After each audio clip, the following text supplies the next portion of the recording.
ताम्हिणी घाटात रात्री गाडी चालवणारे काही लोक आजही एक नियम पाळतात.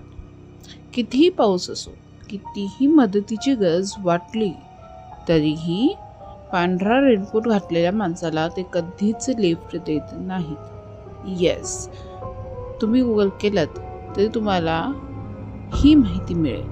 ताम्हिणी घाटातली एक खरी भयकथा, जिथे एका प्रवाशाला रात्रीच्या वेळी वळणावर एक रहस्यमय बाई लिफ्ट मागताना दिसते आणि पुढे गाडी गेली की हवेत विरघळते. हे अगदी जसंच्या तसे शब्द आहेत गुगलवर. ताम्हिणी घाट पुणे आणि कोकणला जोडणारा अत्यंत निसर्गरम्य पण अंधाऱ्या वळणांचा मार्ग आहे. ताम्हिणी घाट हा केवळ त्याच्या निसर्ग सौंदर्यासाठीच नव्हे तर स्थानिकांमध्ये प्रचलित असलेल्या गूढ कथांसाठीही ओळखला जातो. या भागात रात्री अनोळखी आकृत्या दिसल्याच्या कथा सांगितल्या जातात. इथं अचानक मोबाईलचं नेटवर्क पूर्णपणे गायब होतं आणि सर्वात प्रसिद्ध म्हणजे चकवा लागल्यावर प्रवाशाला दिशेचा अंदाज राहत नाही आणि तो नकळत पुन्हा त्याच रस्त्यावर किंवा त्याच वळणावर फिरत राहतो, जणू काही रस्ता त्याला पुढे जाऊच देत नाही.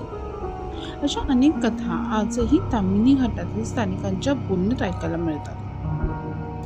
आणि सेम अनुभव कदाचित नाईट ट्रॅव्हलर्सला या घाटात आलेला देखील असेल. आज मी जी स्टोरी शेअर करते ती अशीच आहे. तुम्ही जर अशी सेम घटना अनुभवली असेल ह्या घाटाबद्दलची तर नक्की कमेंट सेक्शनमध्ये शेअर करा. कथा आवडत असतील तर लाईक करा आणि शेअर देखील करा. आणि चॅनलला सबस्क्राईब करण्याआधी कथा पूर्ण ऐकून आवडली तरच सबस्क्राईब देखील करा आणि बेल आयकन प्रेस करा, म्हणजे नवीन कथा ज्या मी शेअर करते भासभासवर ते तुम्हाला पहिल्यांदा मिळते. ही कथा आहे रोहनची. त्याचा अनुभव नक्की काय आहे हे जाणून घेऊयात, पण त्याआधी इंट्रो. आपण भेटतोय इंट्रो नंतर. तुम्ही कुठेही जाऊ नका, पाहत राहा भासभास. आणि हो, ही कथा 2 पार्टमध्ये आहे. ओके, आता इंट्रो.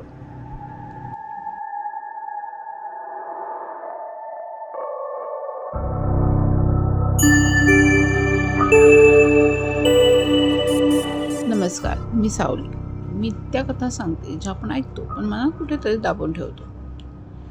ज्या आठवणी आपण विसरायचा प्रयत्न करतो पण त्या विसरल्या जात नाही. कारण काही कथा फक्त ऐकण्यासाठी नसतात, त्या जाणवण्यासाठी असतात. सध्या आपण पाहतोय महाराष्ट्र हॉरर फाईल्स आणि आजची ही कथा त्या सिरीजमधली आहे. मी कथा बदलत नाही, ना त्यात रंग भरते, ना त्यातून काही काटछाट करते. जशी मला मिळते कथा तशीच मी तुम्हाला ती प्रेझेंट करते. आजची गोष्ट महाराष्ट्रातील सर्वात सुंदर आणि तितक्याच गूढ वाटणाऱ्या घाटांपैकी एका घाटाची आहे. आणि तो घाट आहे ताम्हिणी घाट, जो पुणे आणि रायगड जिल्ह्यांना जोडतो. पावसाळ्यात या निसर्गाने जणू चित्रच रंगवलेलं असतं. उंच डोंगर, असंख्य धबधबे, दाट जंगल, ढगांमधून हरवणारा रस्ता आणि काही ठिकाणी इतकं दाट धुकं की स्वतःच्या गाडीचा बोनट सुद्धा दिसत नाही. दिवसा हा घाट पर्यटकांनी गजबजलेला असतो, पण रात्र झाली की संपूर्ण परिसर बदलतो. रस्ता तोच असतो, झाडं तीच असतात, पण शांतता वेगळी असते. आजची कथा मला एका ट्रॅव्हल फोटोग्राफरने पाठवलेली आहे. त्याचं नाव आहे रोहन. त्यांनी जे त्या रात्री त्यांच्यासोबत घडलं ते मला शेअर केलं आणि ते मी अगदी जसंच्या तसं सांगण्याचा प्रयत्न करते आहे. त्यामुळं ही कथा जर आवडली तर नक्की लाईक करा. चला सुरू होऊयात रोहनची कथा. रोहनचं वय 32, पुण्यात राहणारा आणि वयाने एक ट्रॅव्हल फोटोग्राफर.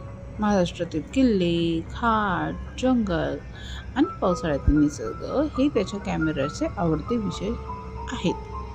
जेव्हा त्याला सुट्टी मिळायची तेव्हा तो कॅमेरा घेऊन महाराष्ट्रातल्या एखाद्या नव्या ठिकाणी निघायचा. त्या दिवशीही असाच एक प्रवास ठरला होता आणि गंतव्य होतं ताम्हिणी घाट.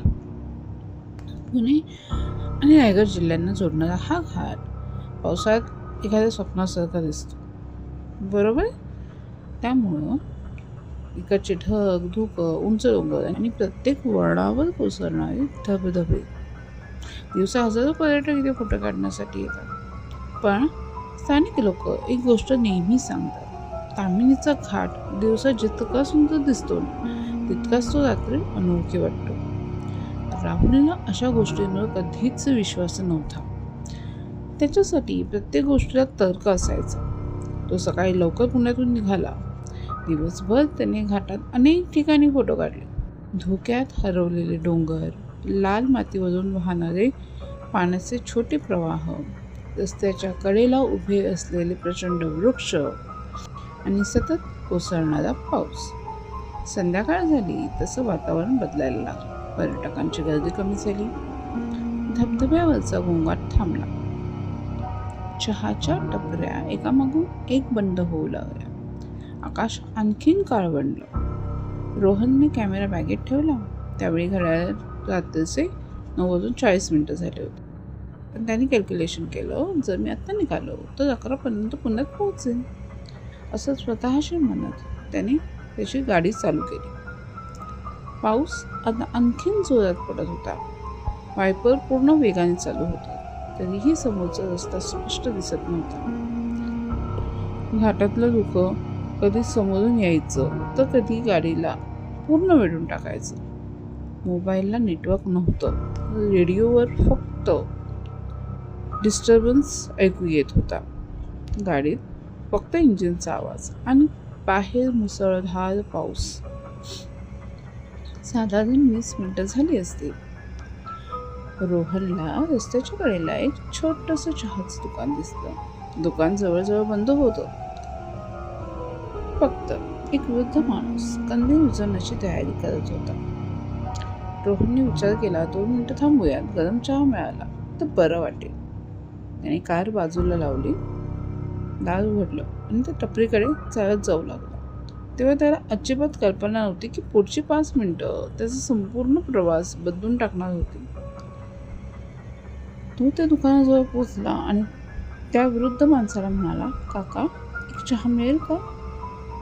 म्हातारा हलकंसं हसला आणि म्हणाला, चहा संपलाय, पण इतक्या रात्री तू घाटात थांबू नकोस. रोहनने त्यावर विचारलं, का? पाऊस आहे म्हणून? त्याची सवय आहे मला. म्हाताऱ्याने काही क्षण रोहनकडे पाहिलं. मग तो अगदी हळूहळू म्हणाला, पावसाची भीती नाही रे. काही वेळा पावसात उभे असलेले सगळेच प्रवासी जिवंत असतातच असं नाहीये. यावर रोहन हसला आणि म्हणाला, काका, तुम्ही पण? यावर तो म्हातारा म्हणाला, मी विनोद नाही करत आहे. रात्री जर कुणी लिफ्ट मागितली तर? म्हाताऱ्याचं हे वाक्य पूर्ण होण्याआधीच आकाशात वीज चमकली. संपूर्ण घाट क्षणभर उजळून निघाला आणि त्या प्रकाशात रोहनला दुकानाच्या पलीकडे रस्त्याच्या कडेला पांढरा रेनकोट घातलेली एक व्यक्ती शांतपणे उभी असल्याचं दिसलं. पण पुढच्या क्षणी वीज गेली आणि ती आकृती अंधारात विरून गेली. रोहनने पुन्हा तिकडे पाहिलं.